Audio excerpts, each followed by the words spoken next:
Hi guys, it's Jen with Sew It Online, and I'm back here to show you how to make a pleated face mask. Now this is a really fun project. You might have a friend or a relative that is in the nursing field, and this is just something really fun to make. It's quick and it's easy. I do want to mention, don't forget to sign up for our channel. If you subscribe, hit the link. You're going to get a lot of different videos and tutorials over the next few weeks.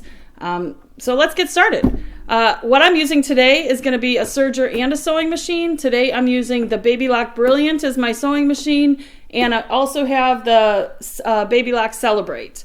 Now if you don't have a serger, you can still do this project on a sewing machine from start to finish, and I will explain that as I go along. And the other products that you're going to need are a friction pen for marking, or some marking pen that can be removed. I have Wonder Clips here, I have a ruler, and I have my little iron and my pressing mat. Now this is a great little tool to keep right by your sewing machine. That way you don't have to get up and keep walking back and forth to your iron. So if you're ready to get started, so am I. Let's do this. So the first thing you're going to do is cut out your fabric. Now I've cut several kits here because I'm on a roll. I like to chain sew. But your main piece is going to be cut 7.5 inches wide by 7 3/4 inches tall. And then your lining is going to be 7.5 inches wide by 6 3/4 inches tall. And then your binding pieces, the pieces here on the side, they're roughly 2 inches by about 5 inches. Now the 5 inches is pretty generous. You're probably going to cut some of that off. It depends on how much you pleat it, but 5 inches should give you plenty of space. All right, so let's take this to our serger. Now if you don't have a serger, you could just run a zigzag stitch across the top. I'm going to run it over here on my serger so you can see how that works. Let's do it. You good? Yep. So I'm going to take my lining piece and serge it, and then my main fabric. And you're just going to serge the top. And this is why I like my serger, because I can just chain piece those together. Now let me get these out of the way. I'm only going to make one for you guys. I'll do those later. So again, this is my main fabric and this is my lining. Then what I'm going to do is I'm going to line them up at the top with this serge seam. And with my ruler, I'm going to mark in 1.5 inches. So 1.5 inches on either side, there and there. And now I'm going to take it to my sewing machine and I'm going to sew from here to here and back stitch, and then back stitch from here to here. And this is going to create a pocket. And the pocket is so that in the medical field they sometimes need to put a filter inside of there, and the filter can be changed out. So that's what we're going to do. So I'm going to take this over to the sewing machine and stitch this out. Now you can get this pattern on our website. It's sewitonline.com. Notice how my machine here cuts the thread for me. I love my Baby Lock Brilliant. It is awesome. So again, we're just going to back stitch, and then we're going to cut it at the end. Okay, looks like I'm a little bit off there, but that's okay. Now what you're going to do is you're going to take your bottom. Actually, no, what we're going to do first is I'm going to press this open. I'm showing you this technique because in the pattern it tells you to do it a little bit differently, and I found if you're doing a lot of these, this is a much easier way. So you're going to press this open, and again, this is a great little iron to have right next to your sewing machine. I think the iron costs about 35 bucks. It's available on our website, sewitonline.com. So is this wool pressing pad. So you're going to press that open, and on the lining side, which on this piece is the blue, we're actually going to top stitch just so that seam doesn't come flopping up on us. So I'm going to put this in my sewing machine, and see I'm lining up this little notch in my presser foot with the edge of the fabric, and then I'm going to move my needle over. Because did you know that on your straight stitch, if you move the width, it's actually going to move your needle over if you have an electronic machine like this. And I'm going to increase my stitch length to 3.0. Usually when I'm top stitching, I like a longer stitch. It just looks prettier. So then you're going to run that across and then cut at the end. That's my favorite button. So see how that's nicely top stitched down. Then what you're going to do is line up the ends here. And I'm going to run this through my serger. You could run this on your sewing machine. If you're using your sewing machine, I recommend using an overcasting stitch, but here I'm going to run it on my serger.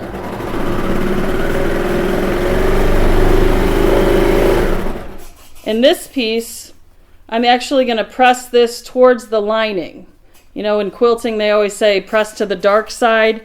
In this case, it is the dark side, but sometimes I use a lighter lining fabric, so I just say press it to the lining side. So I'm going to press that to the lining side, and then we're going to flip it right side out, and then you're going to put it back on your pressing board and line up that bottom seam so that's pressed nicely. And then what happens here at the top is it's going to kind of curve over. And this is where our piece of wire is going to go that's going to shape for the nose. And now for the wire, you can use a lot of different things. What I have here is actually a twist tie. All right, you could use a twist tie, you can use a pipe cleaner, you can use floral wire. Electrician's wire is actually really nice. It's covered in vinyl. There's a lot of different things that you can use. I've even heard some people use a paper clip. So use what you have. This is just to shape it to their face. So what I'm doing is I'm just pushing this into that little pocket, and then I'm going to top stitch this down on the sewing machine. And you could top stitch right through all the layers. So same thing, I'm going to line up this part of my presser foot with that seam, and I still have it on 3.0, and I've moved my needle over a little bit so it's the same distance. Whoops, wrong foot pedal. Does that happen to you ever? It happens to me all the time. I guess that's what happens when we have more than one machine, right? All right, so you're going to stitch that, and then we're going to cut. And now, see, this has now created our pocket, and our wire is in here so we could shape it. Now what I want to do is I want to serge my edges and just kind of clean those up.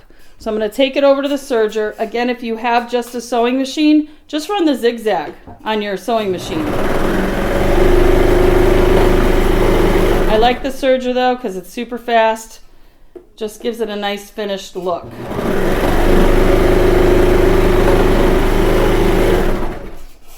So see, now we've got that going on.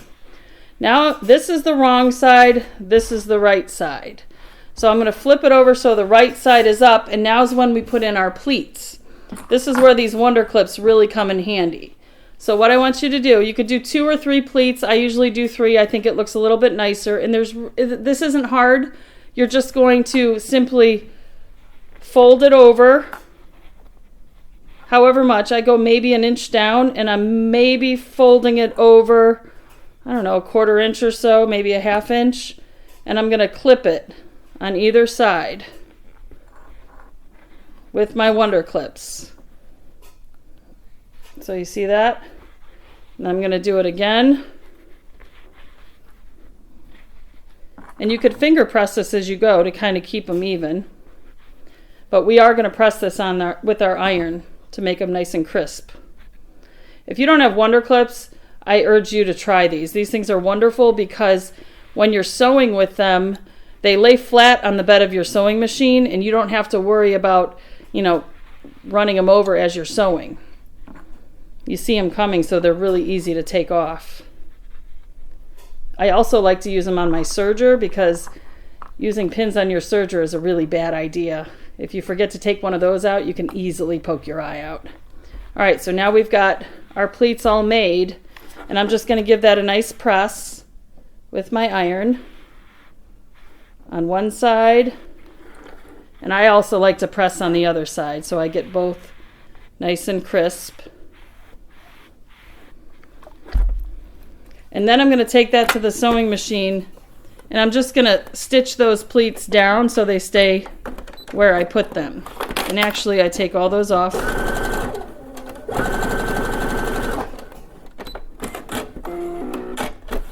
So see, that's just going to hold those in place. And I'm going to just slide these over to here.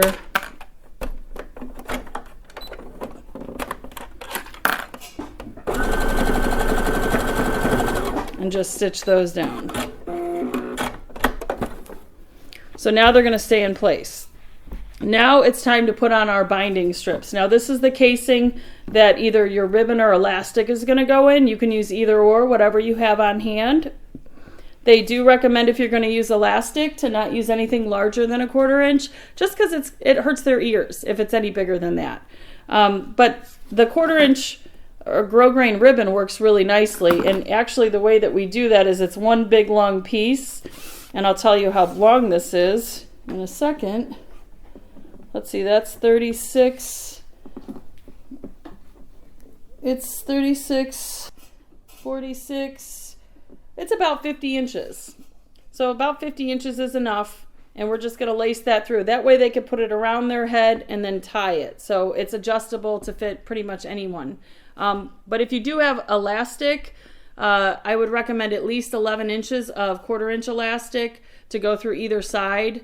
And that just wraps right around their ears. Now, if you have a larger face, you may want a little bit longer than 11 inches. So just test it out, on your friend, your husband, whoever's around. But 11 inches seems to be a good size. All right, so now what I'm going to do is attach my binding strips. So I'm going to do this from the wrong side here, from the lining side. Let me clip these so this just looks a little bit cleaner for you. And again, I'm going to use the Wonder Clips for this.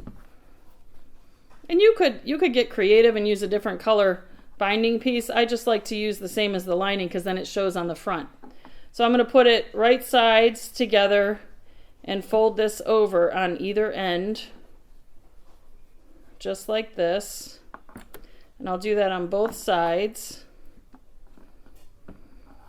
And see what I mean by there's a little extra, so you could be clipping that off if it's too much. I just leave it on. It's going to bury itself in the seam anyways, but 5 inches is a good measurement.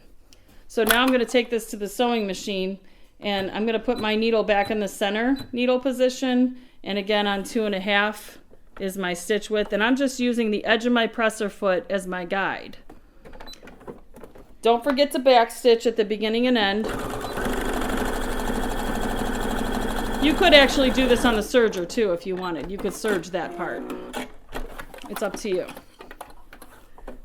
So again, on the other side, needle down, go in reverse, and hit my favorite button, the scissors. If you guys don't have the scissors button on your machine, I would highly recommend checking out this Baby Lock Brilliant. We do have a video on our website demonstrating this machine. It is an awesome machine, great for beginners, great for even the more advanced sewer, and you can purchase it right on our website, and I believe it's on sale right now. All right, so I've got that done. I personally like to clip my corners just because it gives my corner a little bit less bulk. So you just clip those right off. There's no real science to it. And then I'm going to flip this out. So you're flipping that and flipping this side. See how my corners are nice and clean? Then you're going to fold this over and fold it over one more time. And then we're going to top stitch from here to there. Now I'm going to actually use my clips one more time to hold this in place so I can do the other side. So I'm going to fold that and fold it again. This is the easiest binding you'll ever do.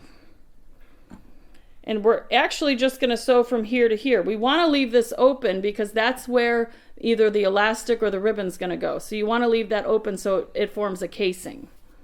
So now I'm going to bring that back to my sewing machine, and I'm going to drop my presser foot again, and I'm going to move my needle over again. Remember how I did that before? I'm going to move it over to 2.0 is my width, and I'm going to make my stitch length 3.0 because again this is top stitching. And you do want to back stitch here as well. See how nice these are? They just slide right off.